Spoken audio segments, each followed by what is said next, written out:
125 আরোহী নিয়ে পেরু সীমান্ত ঘেঁষা দক্ষিণ আমাজন অঞ্চলের পুয়ের্তো লেগুইজামো থেকে উড্ডয়নের সময় সোমবার বিধ্বস্ত হয় হারকিউলিস C-130 সামরিক বিমান।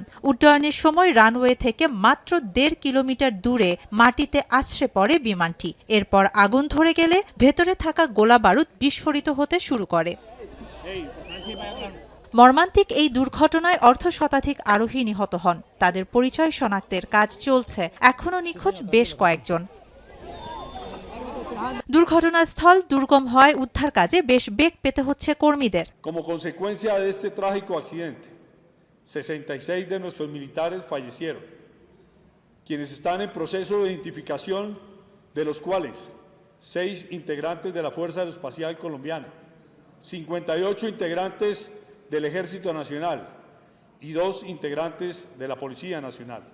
কলম্বিয়ান অ্যারোস্পেস ফোর্সের কমান্ডার জেনারেল কার্লোস সিলভা বলেছেন, বিমানটি উড্ডয়নের মাত্র কয়েক মিনিট পরেই বিধ্বস্ত হয় এবং দুর্ঘটনার কারণ তদন্তের জন্য একটি দল পাঠানো হয়েছে। তবে প্রাথমিকভাবে ধারণা করা হচ্ছে, উড্ডয়নের সময় রানওয়ের শেষ প্রান্তে গিয়ে দুর্ঘটনার শিকার হয় বিমানটি। তাছাড়া বিধ্বস্ত হওয়ার সময় গাছের সঙ্গে বিমানটির একটি পাখা ধাক্কা খায় বলেও ধারণা করছে প্রতিরক্ষা মন্ত্রণালয়।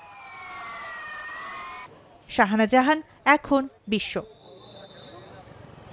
নায়াসিনামাইড ও স্যালিসাইলিক সমৃদ্ধ লিলি ফেস ওয়াশ যা ফেসের ডেড স্কিন সেল দূর করে দেয় দ্বিগুণ ফাস্টার ব্রাইটেনিং।